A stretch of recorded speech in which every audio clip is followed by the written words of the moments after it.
has never been easier. You do not need any fancy equipment or knowledge to get started. All you need is an app called Detail. In this video, we'll learn how to set up multiple cameras, whether that is an iPhone or a full frame camera, how to set up your stream, how to stylize your stream so you can get started. First things first, we're going to need some cameras. And the great thing about Detail is that you can hook up any camera that you have at your disposal. For this video, I want to show you how to connect different types of cameras. So we're going to be connecting a full frame camera, we're going to be connecting an iPhone and an iPad. And obviously when you're using these cameras, you also want to have tripods or whatever you can mount it to. You can get creative with this a little bit if you don't have any tripods, but that will really help you set up your scene. Let's start with connecting the iPhone. In order to use an iPhone as a camera, we need the Detail app to be installed on our phone. Then we're going to tap on Scan Network for Detail for Mac OS, and then tap on Connect to Device. If your iPhone is having any issues connecting to your MacBook or your iMac, what you want to do is you want to make sure that you are connected to the same Wi-Fi network. So in order to select this camera, what we're going to do is we're going down here to Camera,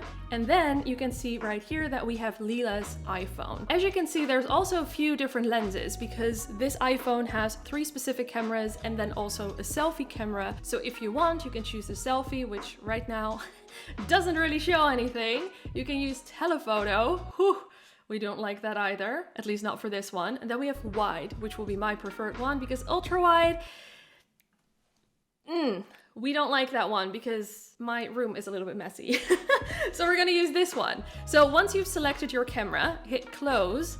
And then as you can see right here, there are a few different buttons. The first one is a filter, and this is just a creative filter that you can use. It's basically like a photo filter that you can use in your favorite photo apps. And what you can do is you can say, okay, I like this one or this one. Basically just stylize your stream that way. And then the second option is cinematic blur. Now, if you noticed, you can see that this is all blurred out and this is all software driven.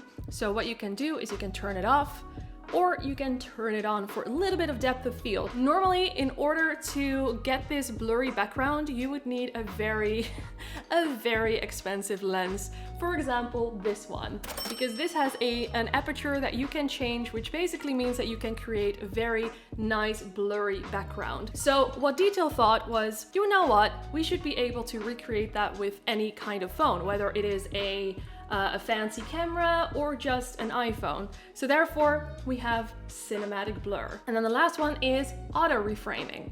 As you can see, currently it's turned off, but I can choose to auto reframe on the left side, which means that wherever I move, it will auto reframe me on the left side or in the center or on the right side. If you did notice, you may have not noticed this, but if you did, you could see that as soon as we turned this on, these 2 buttons right here became available. Now, as you can see, this button right here is the speed button, and here you can actually say, okay, I want the speed to be fast. So if we have the auto reframe set to center, and if I move around, we want the response to be very fast. Now, if you want this to be very subtle, you can choose slow. Now, something else that you want to do is you want to set the zoom. So by default, it's set to 1.2, but if you want, you can choose 1.5. Just mess around with the settings and see what looks best to you.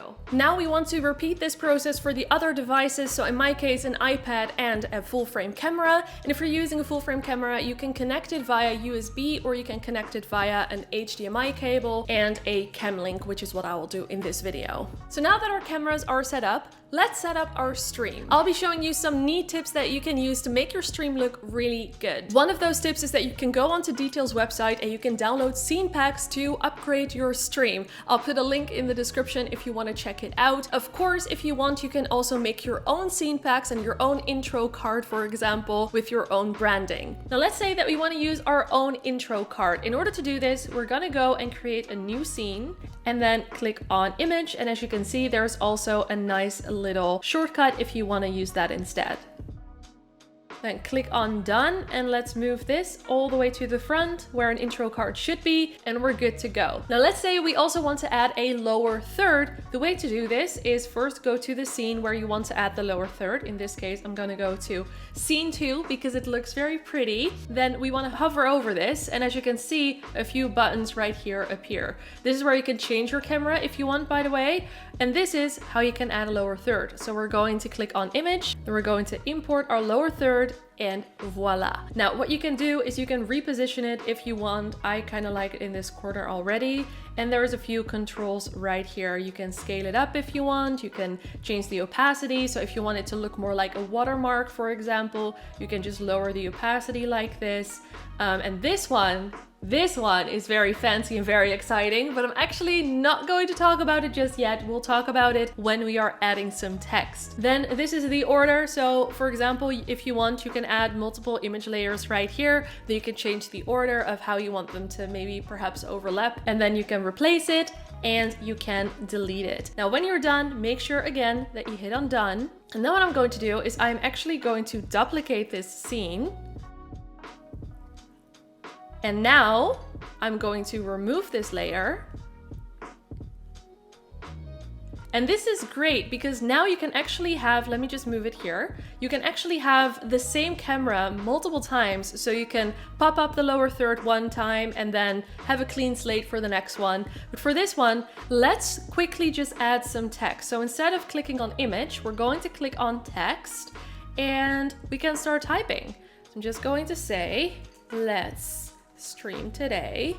And what you can do, again, there's a few controls. You can change the font if you want. You can change if you want it bold or italic, if you want it center aligned, the size, the color, and then the position. So now let's talk about the position. What we can do, as you can see, it says foreground, which means that it's in the foreground. But if we click on it, we can also choose background. Now, this doesn't really look great, right? Because it's still in the foreground. So what am I talking about? Well, if I now click on done, let me first reposition it a little bit here. Click on done. Are you ready? How cool is this? This looks so fancy and it's so easy. Crazy. Now, if we go back to text, we can also choose the order once again or to delete it. Now you can repeat this step for every single scene that you have. If you're using Detail because you're live streaming a webinar, for example, or a tutorial, or you're a gamer and you're using Detail to stream your games, you obviously want to share your screen. And the way to share your screen is actually just as easy as adding a camera, because we're going to create a new scene, and then instead of adding a camera, we're going to be adding a screen, or use this shortcut right here. Now you can choose to share your entire screen. As you can see, I have two because I have my MacBook and then I also have an external monitor, but you can also choose to just share one specific window.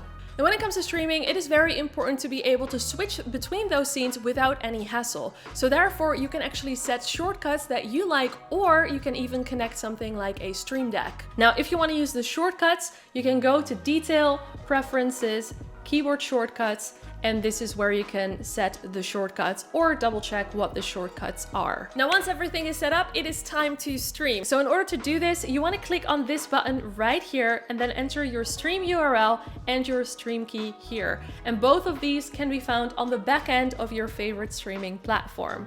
Then make sure that your audio input is set to the right microphone here. And all you have to do is hit stream. Now you're connected to your favorite stream platform and you're ready to go. If you enjoyed this video, make sure that you watch this video right here and don't forget to subscribe to Detail.